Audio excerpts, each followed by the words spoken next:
This is the third session on the theme of China-India diaspora.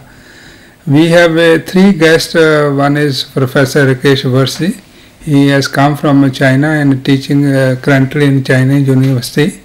And with me, Varsha and Rekha.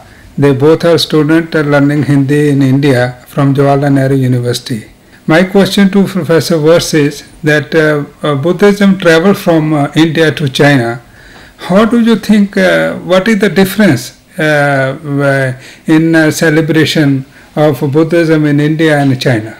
Because this also has to do something with the religion, yes. Because the people all over the world have a perception that China currently have no religion, yes. And people are not religious. Yes. When I went from here, then I knew that Buddhism went from India outside, yes. But I didn't know that it influenced the Chinese culture and Chinese mind so much. Right. And you can see wherever you travel in China, still you find so many monasteries in every city. And people, when they are holidays, they go there and they pray. But that's not something which they do every day. Right. It's just it's a tourism. So they also make it a point. Okay, here is a Buddha. Buddha is not it's a god, but they learned so much from Buddhist philosophy. Yes. And because there are three philosophies which help the Chinese culture to emerge and Chinese mind to develop. One is Confucius, one is a Buddha, second is Buddha, third is a Tao. Yeah. India, first to China, very near to the same city where I'm teaching now in Xi'an. Yes. It went to first in a Luoyang in a Henan province, yes. And there is a temple, Paimasa, a white horse temple.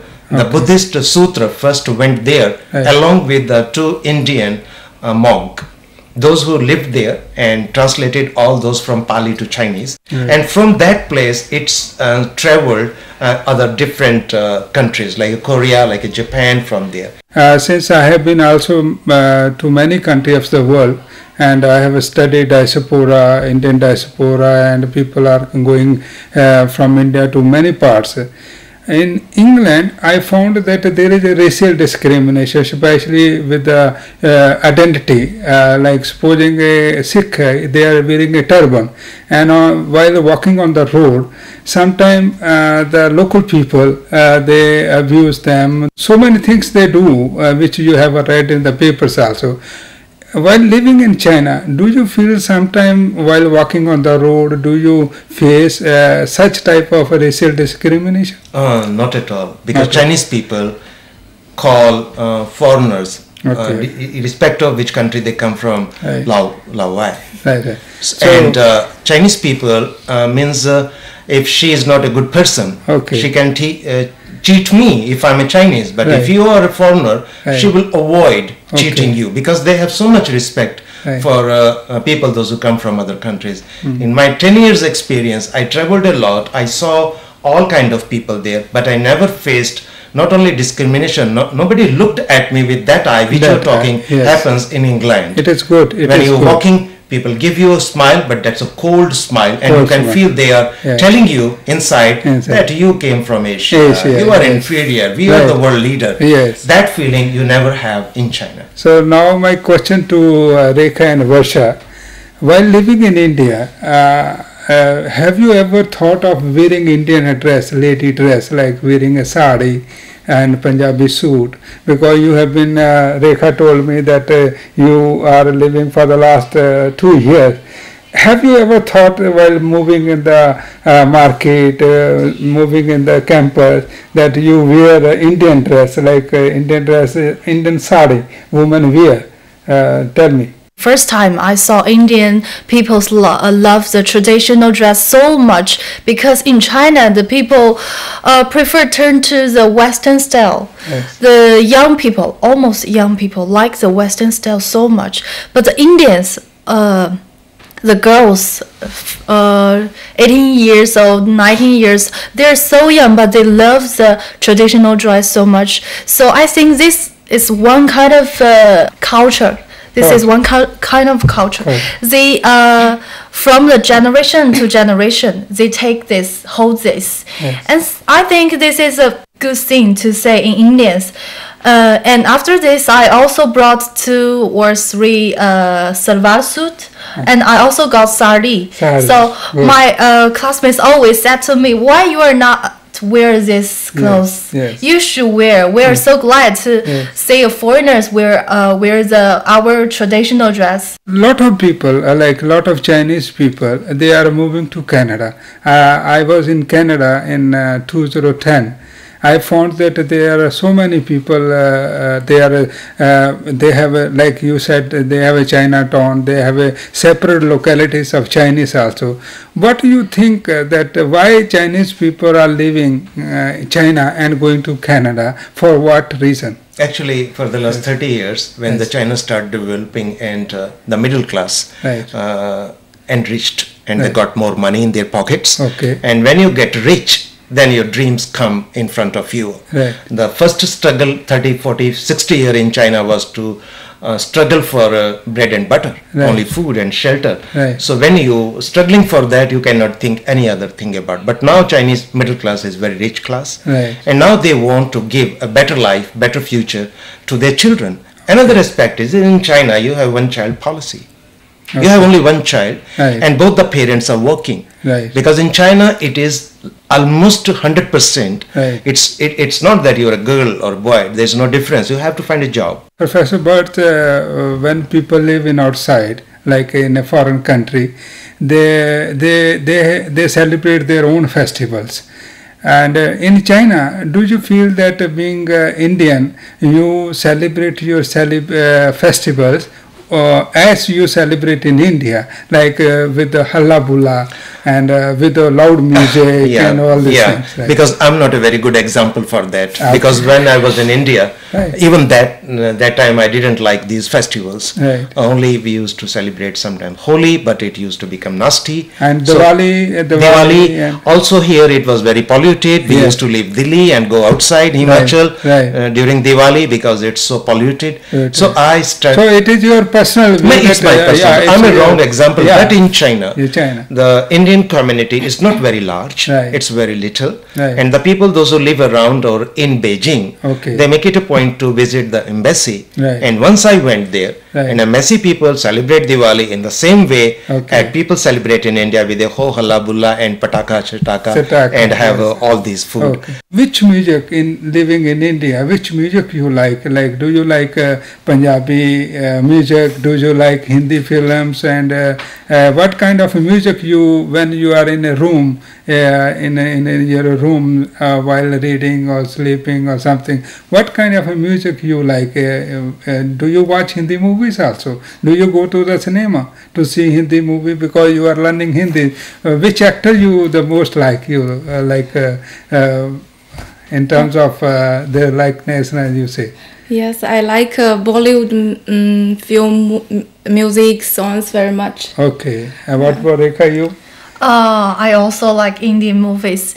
Also, the Indian movies is a little longer. 3 hours, half an 3. But maza aata hai. Maza aata hai. Yes, yes. And now, since you are teaching there for the last so many years, would you like to come back again after retirement? And as you have said in your first session, that there is a emotional homeland attachment, belongingness to the nation, belongingness to the.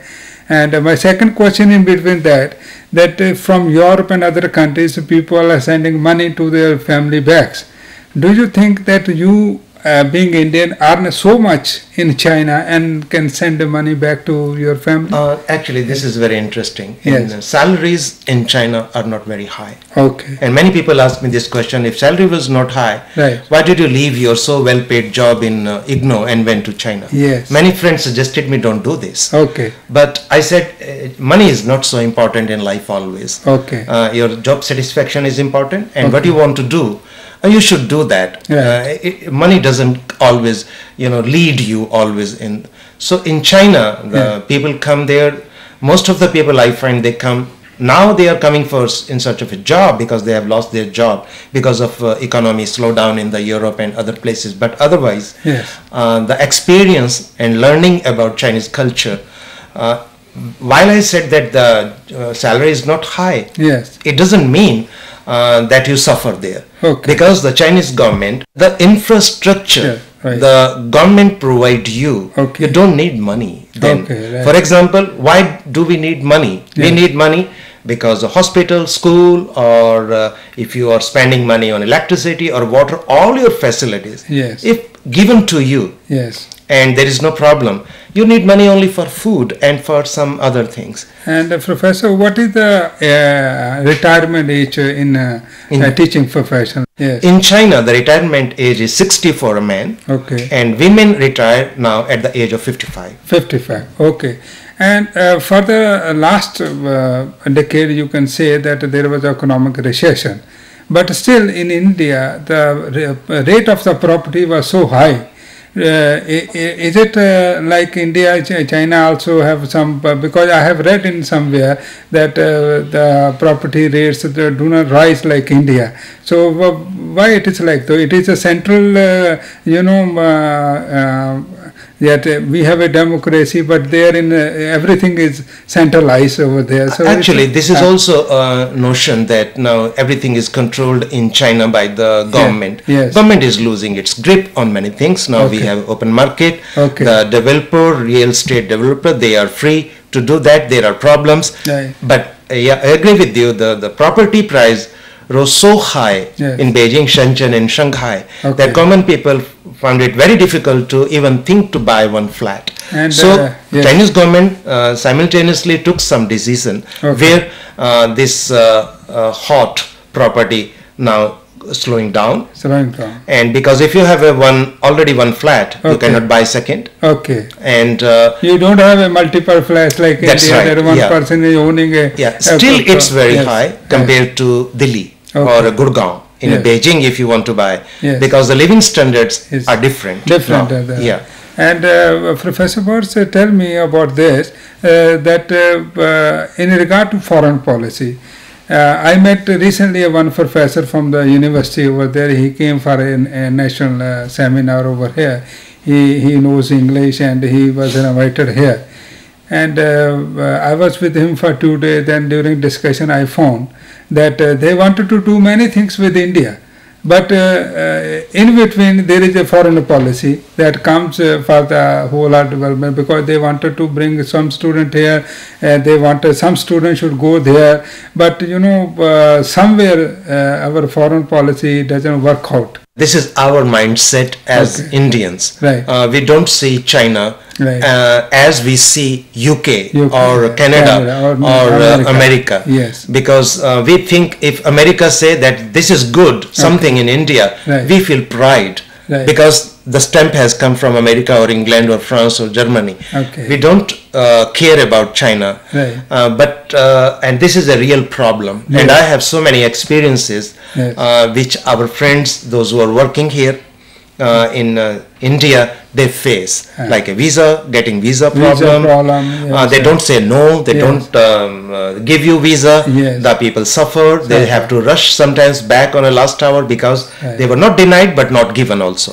I think it's changing now because both governments have decided to make these red tape loosen. After completing your education in India, would you like to stay back and do something in India, or you would like to go back to your country?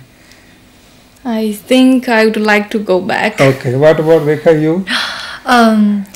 Actually, I'm planning to read PhD, but I'm not sure to stay in India or to go some overseas. But it depends. It depends. I love India. Right.